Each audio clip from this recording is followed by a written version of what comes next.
good people? What's up? I hope you're living your best life, living a blessed life, being the best you can be, doing the best you can do, and not selling yourself short.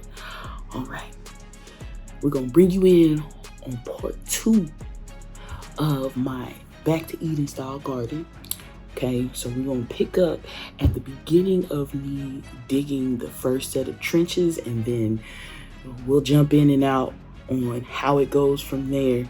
But y'all, stay tuned to this part, okay? All right, let's go. So, saw this video where the guy dug a trench to separate the weeds, and so that's what I'm doing.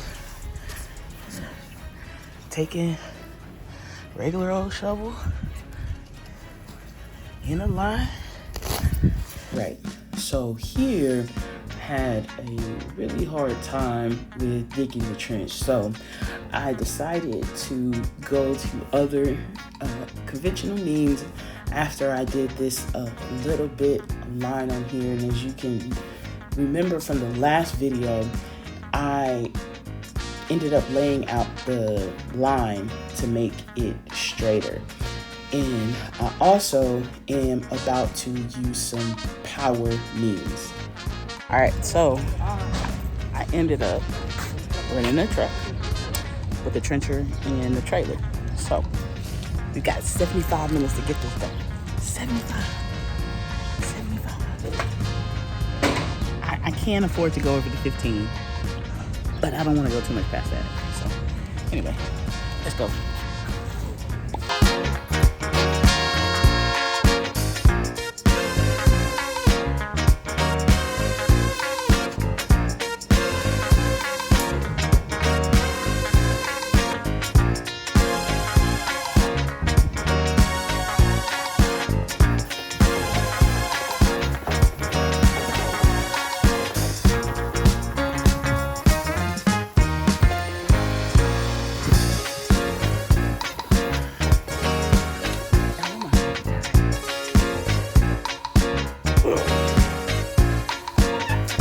If you're not as strong as I am, I'm gonna tell you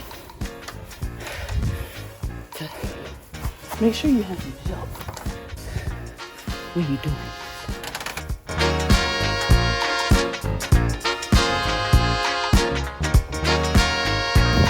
It's hot. It's supposed to be like 100-something degrees today, and I'm out here in these streets. Okay, so right here I am setting up the trencher with the choke and everything. If you're not really comfortable with doing this, I would say completely skip this step because it is a little bit cumbersome if you've never messed with the gas-powered engine before. But nonetheless, I ended up getting it started. So you just have to make sure you follow the directions. So there it is going now, and I'm just double checking to make sure that everything is running the way that it needs to run. And I just thought that this may be the easier way to achieve it, but also know, again, this is very heavy for a manual trencher. So I'm lining it up with my string that I have down on the ground to start the trench. And so I do have to adjust it to 6 inches. So that's the smallest or the shallowest, I guess you could say, that this machine will allow you to go. So I'm trying to really pull that lever up to mechanically push it down. So I'm going to end up stopping the engine so that way I can adjust it properly. Remember, safety first. I should have some different glasses on than I do, but remember, just be safe and always turn your engines off completely. But eventually I get it going, and here we'll jump to me actually doing some cutting with the trencher.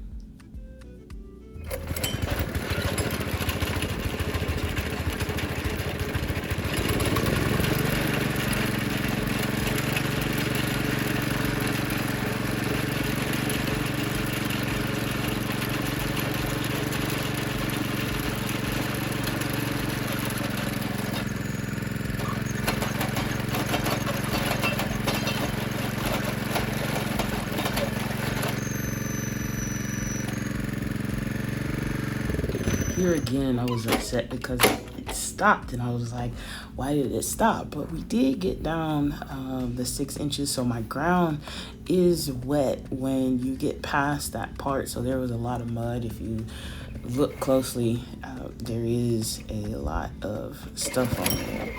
So that was a challenge.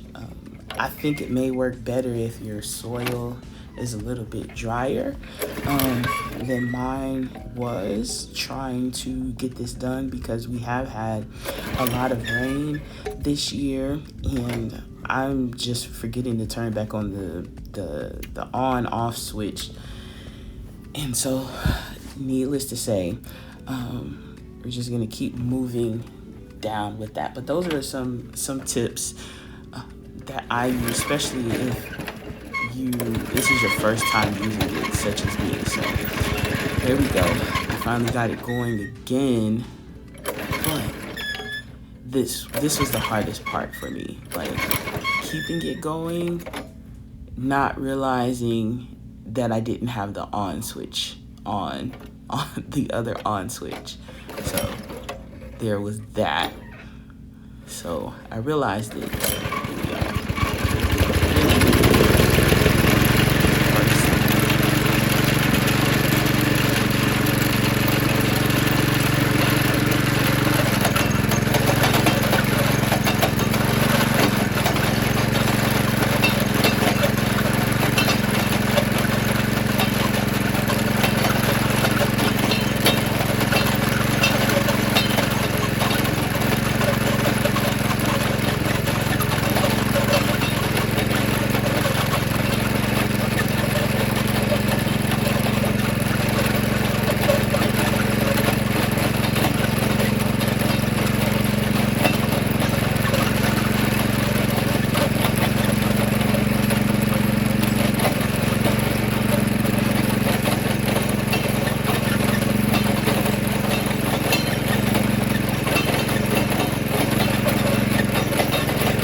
So it was right there that the chain ended up getting stuck.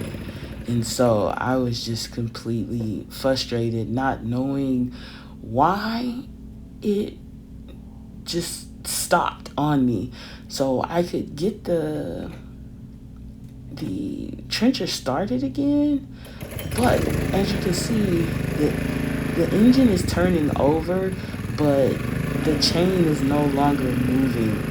And so there's only so much that I personally, with a rented piece of equipment, is going to touch or look at, especially when it involved that big, huge turning thing on the side that I could literally lose my whole hand or arm on. So yeah, needless to say, we're gonna cut here because I just made sure that the chain was still turning, which it did turn, but it wouldn't turn when I started the engine back over. So it was a bummer. I was hoping to have some good news for you, but nonetheless, got a workout in and a good sweat.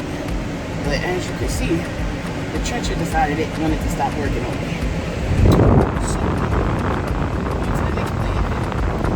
I always ask myself, why do things, I had a feeling, because every time I try to do something, it never goes according to plan. Like, I know we all struggle and deal with that, but I feel like that just always happens to me, and it's just, I don't know, it always never goes the way I want it to go, or plan for it to go. Let me say that, plan for it to go the first time that I try.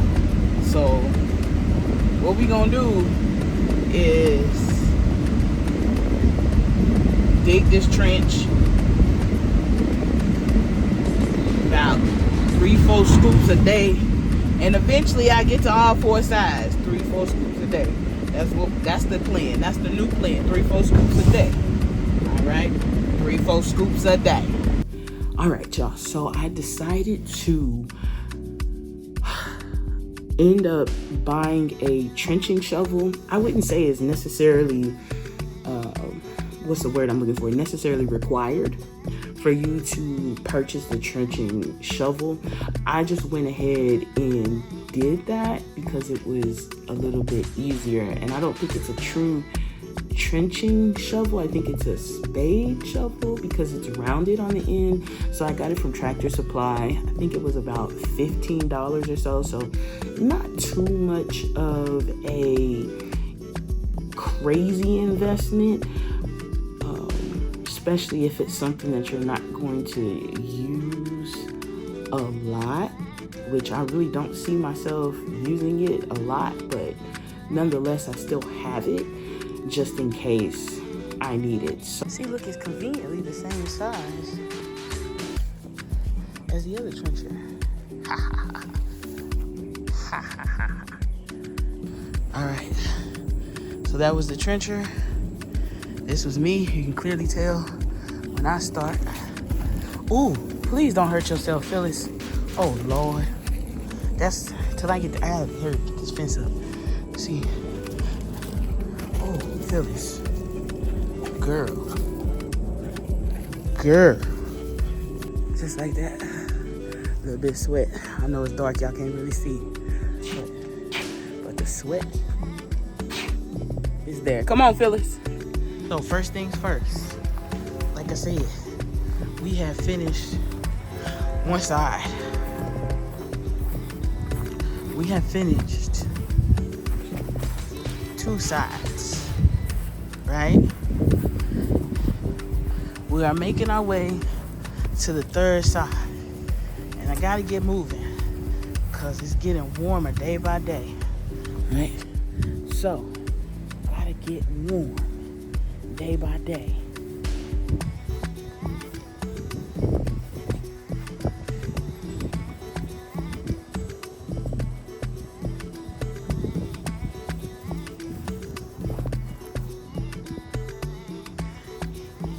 Plus, y'all know that Phyllis loves to run the yard. So I gotta get something up that will keep her from hurting herself, because the last thing we need is Phyllis to fall in here because she missed her step. And now we got vet bills, animal cruelty charges, all of these different things. Ain't nobody got time for that.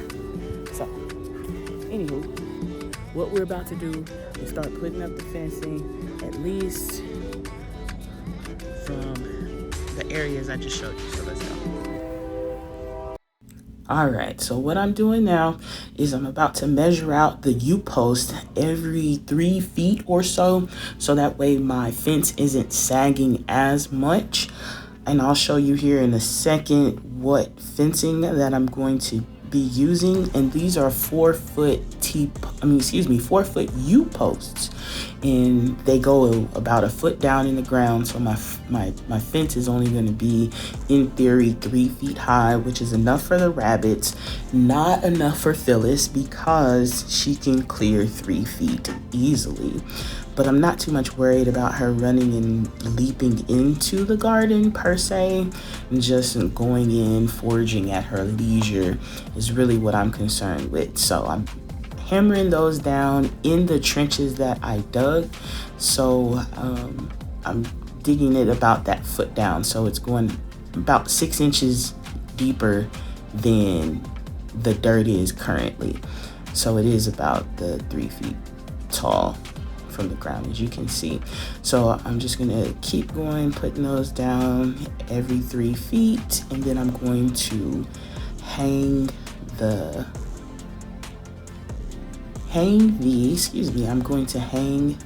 fencing. So One thing that we haven't talked about yet, you may be wondering, but I haven't put a video in on it, is the black landscaping tarp and the bricks that I have laying down. So basically what I'm doing here with that is starving the weeds of sunlight, right? If grass can't receive sunlight, then it can't grow. So that's basically what I'm doing to start the process of getting the weeds out for this area. So this is the fencing that I decided to get. Ooh, I got dirt out in my, anywho. I got the 10X multi-purpose net, and I got 100-foot and a 50-foot. I really only needed, I got a 50-foot and a 25-foot. Yeah, 50-foot and a 25, because I needed 60. So this is what I got. I got it off of Amazon. They do sell it in like Home Depot and Lowe's. I just ended up finding it for a little bit better. But some people may say, hey, Jovette, why didn't you measure this? And when you start looking at it, it's crooked, girl. It's so crooked. And it is. And it is. Okay, so what I did was pull the fencing as tight as I could and hooked it on, but I'm gonna come back eventually because this round I only have so much to go around and my other package hadn't come yet, but I wanted to at least get it started to where I had it dug, Phyllis couldn't get in. So that minimizes the yard risk for her. So I'm making sure that I pull it, and when you do it, there's little hooks on here. So hook the fence onto the pre-made hooks on the U-posts, and that's how you get it done. Pretty simple. All right, so stay tuned for next week where we're getting the mulch and from the landfill and going through a ton of beautiful cardboard boxes. Looky there. So tune in next week. Peace out, one love, Jesus Christ. Remember that.